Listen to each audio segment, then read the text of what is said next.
وَإِذَا قِيلَ لَهُمْ تَعَالَوْا يَسْتَغْفِرْ لَكُمْ رَسُولُ اللَّهِ، جب ان سے کہا جاتا ہے آؤ بھائی غلطی مان لو اپنی، تو اللہ کے رسول تمہارے لیے استغفار کریں گے۔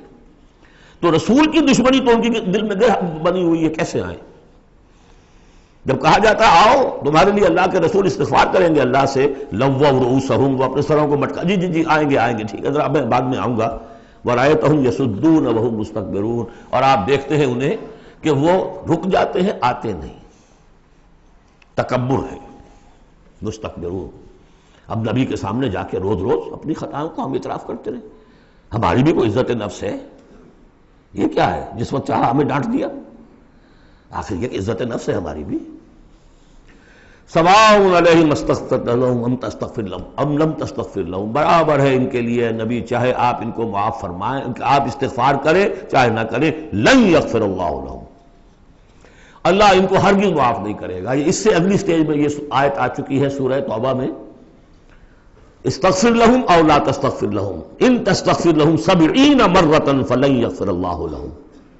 اب اے نبی ان کے لیے تو چاہے آپ استغفار کریں چاہے نہ کریں، آپ 70 مرتبہ بھی استغفار کریں گے تب بھی اللہ ان کو معاف نہیں کرے گا۔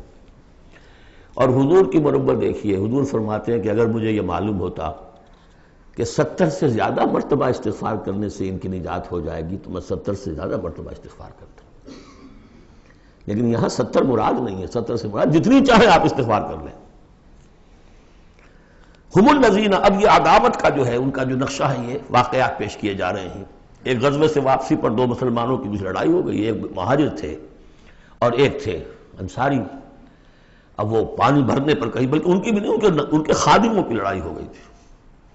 اس کو وہاں منافقوں نے اچھال دیا، مہاجرین اور انصار کا جھگڑا بنا دیا، اور کہا اس وقت آ کے عبداللہ ابن ابی نے، دیکھو تم نے اصل میں اے انصار، اے مدینے والو، یثرب والو، تمہاری مثال تو وہی ہے جو کہتے ہیں کہ سمن کلبک یا کولوک، اپنے کتے کو کھلا پلا کے موٹا کرو کہ کبھی تمہیں ہی کاٹے گا۔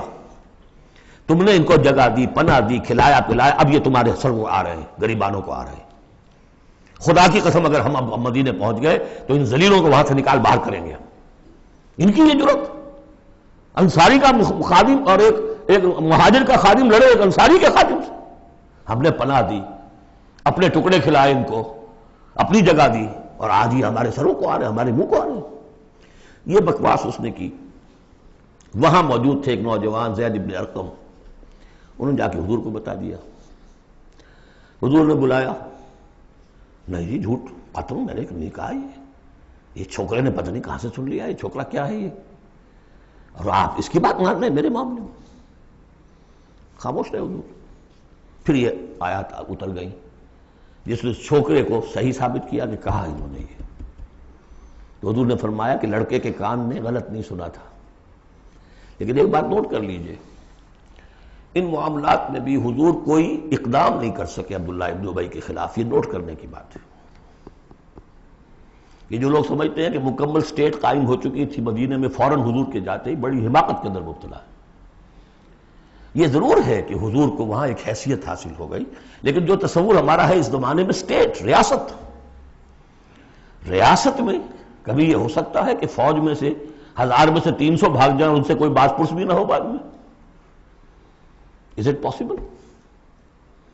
آج کی جدید ریاست میں کہیں یہ ممکن ہے کہ آپ کہیں اور عدالت، کسی اور عدالت میں اپنا مقدمہ لے جائیں؟ محمد کی عدالت میں نہیں جانا جی، ہمیں تو یہودیوں کی عدالت میں جانا ہے۔ منافقین یہ کرتے تھے، کوئی پکڑ نہیں تھی۔ پکڑ کب شروع ہوئی ہے؟ فتح مکہ کے بعد۔ اب یہ اس کی خوش قسمتی تھی عبداللہ ابن ابی کہ اس سے پہلے یہ واصل جہنم ہو گیا خود ہی، ورنہ یہ کہ فتح مکہ کے بعد ریاست قائم ہوئی ہے۔ یہی وجہ کہ اس کے بعد پھر جب جنگ کا اعلان ہوا ہے تو جو نہیں گئے ان سے باس پرس ہوئی ہے، حساب کتاب ہوا، اس سے پہلے نہیں۔ تو اصل میں سٹیٹ جو ہے عبداللہ ابن ابی کا، یہاں پہ بھی خاموش۔ ایک موقع پر جب کہ تہمت کا معاملہ چل رہا تھا تو ایک دفعہ حضور کے زبان مبارک سے ایسے الفاظ میں نکل گئے، دکھا دل، کہ کیا کوئی شخص نہیں ہے کہ جو مجھے اس ایذا رسان شخص جو ایذا پہنچا رہا ہے اس کی ایذا سے بچا سکے؟ اب اندیا ظاہر تھا صاف کہ کیا کوئی شخص اس کو قتل نہیں کر سکتا۔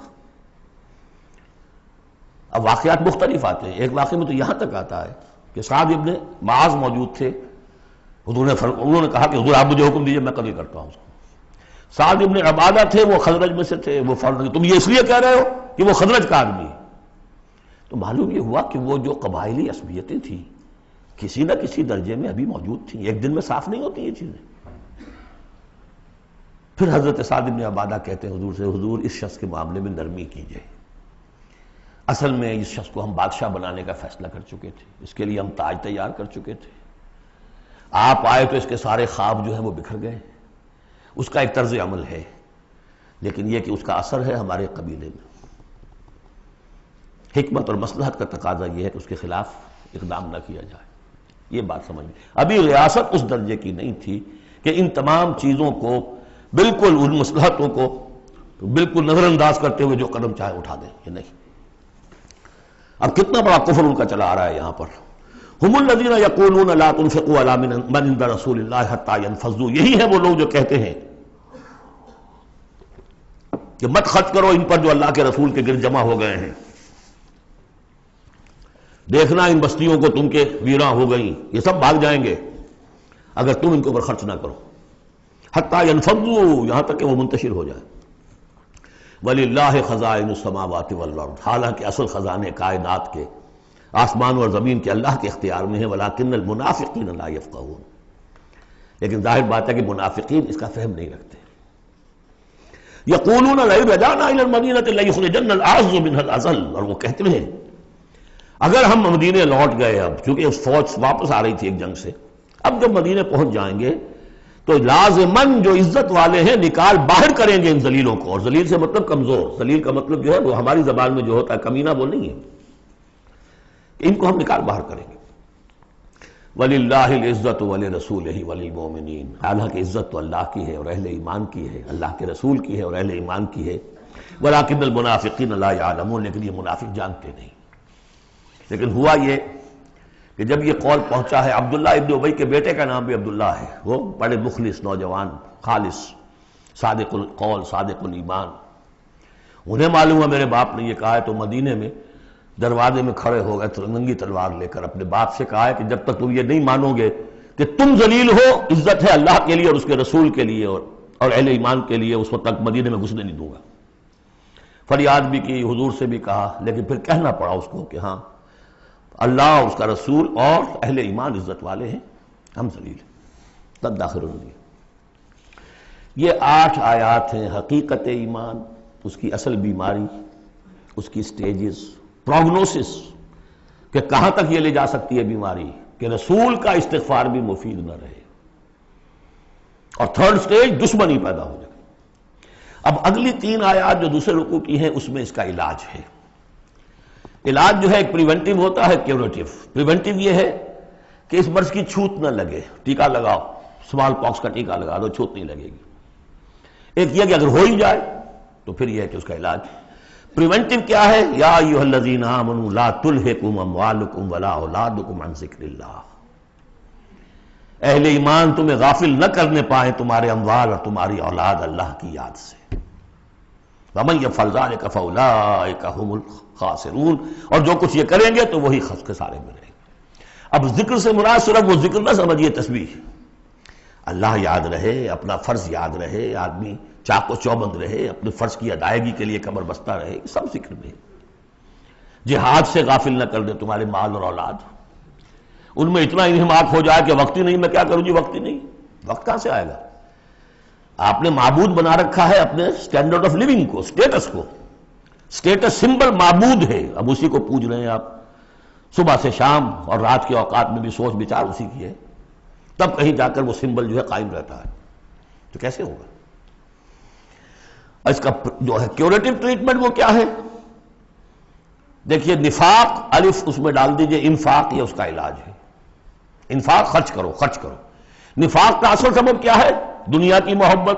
دنیا کا محبت کا سب سے بڑا مظہر کیا ہے؟ مال کی محبت، اور علاج بالمثل یہ ہوگا مال نکالو، یہ ہے اس کی اصل علاج۔ جیسے سورہ حدید میں ہم نے پڑھا تھا کہ زمین کے اندر ہل چلانا پڑے گا۔ ہل کیا ہے؟ ان المصدقین والمصدقات واقرضوا اللہ قرضا حسنا یضاعف لهم ولهم اجر کریم والذین آمنوا باللہ ورسلہ اولئک هم اب یہ گند نکال تو دل سے، پھر ایمان کا بیج پڑے گا تو لہلائے گی کھیتی، پھر صدیقیت کی طرف جاؤ چاہے شہادت کی طرف، یہ تمہاری افتاد تباہ ہے۔ وَأَنفِقُوا مِمَّا رَزَقْنَاكُم مِّن قَبْلِ أَن يَأْتِيَ أَحَدَكُمُ الْمَوْتُ، اور خرچ کر دو اس میں سے جو کچھ ہم نے تمہیں دیا ہے، اس سے پہلے کہ تم میں سے کسی کی موت کا وقت آئے۔ فَيَقُولَ، پھر وہ اس وقت کہے، رَبِّ لَوْلَا أَخَّرْتَنِي إِلَىٰ أَجَلٍ قَرِيبٍ، پروردگار اسے ذرا کچھ دیر کے لیے مؤخر کر دے۔ فَأَصَّدَّقَ وَأَكُن مِّنَ الصَّالِحِينَ، تو میں بڑی تصدیق کروں گا اور خیرات و صدقات سارا کچھ دے دوں گا، اور میں بالکل صالحین میں سے ہو جاؤں گا۔ وَلَن يُؤَخِّرَ اللَّهُ نَفْسًا إِذَا جَاءَ أَجَلُهَا، جب کسی جان کا وقت آ جائے گا، وقت معین، پھر اللہ اسے کسی صورت مؤخر نہیں کرے گا۔ قوموں کی اجل تو پھر بھی مؤخر ہوئی ہے، قوم یونس کی ہو گئی ہے، لیکن یہ کہ انفرادی اجل کبھی مؤخر نہیں ہوتی۔ واللہ خبیر بما تعملون، اور جو کچھ تم کر رہے ہو اللہ اسے باخبر ہے۔ اب یہ تو تھا منفی نفاق، مثبت ہے ایمان۔ ایمان کے سلسلے میں جو باتیں سورہ حدید میں آئی تھیں، اب یہ پوری صورت، وہاں جو آیا تھا قتال اور جہاد اور حدید، یہ ساری چیزیں آئی تھیں نا، انزلنا الحدید، اور انبیاء کی بعثت کا مقصد، وہ سارا مضمون سورہ صف میں آ چکا ہے۔ اس کے لیے کیسے انسان آئیں گے وہ سورہ جمعہ میں آ چکا ہے۔ سورہ حدید میں بھی آیا تھا، هو الذی ينزل علی عبدہ آیات بینات لیخرجکم من الظلمات الی النور، وہی ہے اللہ جو نازل کر رہا ہے اپنے بندے پر آیات بینات تاکہ وہ نکالے تمہیں اندھیروں سے روشنی کی طرف۔ لیکن سورہ تغابن میں ایمانی مباحث اور جامع ترین صورت ہے۔ میں حیران ہوں، میں چاہتا تھا کہ ایک ایک گھنٹے میں 3 صورتیں ہوں، 2 بھی نہیں ہو پا رہی ہیں، لیکن ایک بات یہ ہے کہ سورہ حدید کے بعد نمبر 2 میں سمجھتا ہوں کہ یہ سورہ مبارکہ بھی اللہ نے مجھے عطا کی۔ اس کے اسرار و رموز، اس کا نظم اس قدر واضح اللہ کے فضل و کرم سے ہے۔ آپ بھی نوٹ کر لیجئے، اس میں صرف اشارات ہو سکتے ہیں۔ 2 رکوع ہیں، 10 آیتیں اور 8 آیتیں۔ پہلے رکوع کی 10 آیتوں میں 7 آیتوں میں نریشن ہے ایمان کی، ایمان یہ ہے، یہ ہے، یہ ہے، یہ ہے، اور 3 آیتوں میں بڑی زوردار دعوت ہے، بس لاؤ ایمان، مانو ان باتوں۔ دوسرے رکوع کی 8 آیتوں میں سے پہلے 3 میں ایمان کے ثمرات بیان ہوئے، پہلے 5 میں ایمان حقیقی اگر ہے تو اس کا یہ ثمرہ ہے، یہ ثمرہ ہے، یہ ثمرہ ہے۔ اس درخت میں اگر آم کا درخت صحت مند ہے تو آم لگتے ہیں کہ نہیں؟ تو ایمان کا درخت صحت مند ہے اگر، تو اس میں کوئی ثمرات لگیں گے، کوئی پھل لگیں گے کہ نہیں؟ یا ٹھونڈی ہے؟ وہ درخت، وہ پھل کون سے ہیں؟ کچھ داخلی پھل ہیں جو انسان کے اندر کھلتے ہیں پھول، کوئی باہر ہیں جو ظاہر ہوتے ہیں، اور پھر آخر میں 3 آیتوں میں زوردار دعوت ہے کہ ان تقاضوں کو پورا کرو۔ بسم اللہ الرحمن الرحیم، یسبح للہ ما فی السماوات و ما فی الارض، یہ تیسری مرتبہ یسبح آ گیا۔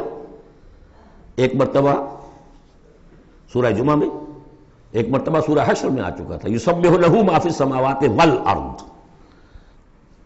وما فی کے تکرار کے بغیر، دوسری مرتبہ سورہ جمعہ کے شروع میں، تیسری مرتبہ یہ تغابن۔ لہ الملک و لہ الحمد، اب یہ ساری چیزیں آ چکی ہیں سورہ حدید کے اندر۔ بادشاہی بھی اسی کی ہے، حمد بھی اسی کے لیے، وہو علی کل شیء قدیر، وہ ہر چیز پر قادر ہے۔ هو الذی خلقکم، اسی نے تمہیں بنایا ہے نا، فمنکم کافر ومنکم مومن، تو کتنی عجیب بات ہے کہ تم میں سے کوئی مومن ہے کوئی کافر ہے، بنانے والا تو سب کا ایک ہے۔ سب کو مومن ہونا چاہیے، سب کو اس کا شکر گزار ہونا چاہیے، سب کو اس کے سامنے جھکنا چاہیے، لیکن واقعہ یہی ہے، هو الذی خلقکم، اس نے بنایا تم سب کو، فمنکم کافر ومنکم مومن واللہ بما تعملون بصیر، اور جو کچھ تم کر رہے ہو اللہ دیکھ رہا ہے۔ اس میں بڑا ایک یوں سمجھیے کہ بڑی دھمکی ہے، اللہ دیکھ رہا ہے، یعنی یہ کہ جو بھی اس کی مخلوق میں سے اس کا کفر کرے پھر اس کے ساتھ وہ نمٹے گا اس سے۔ واللہ بما تعملون بصیر، ہم تمہیں دیکھ رہے ہیں، تمہاری حرکتیں ہماری نگاہ میں ہیں۔ کیا مطلب ہوتا ہے اس کا؟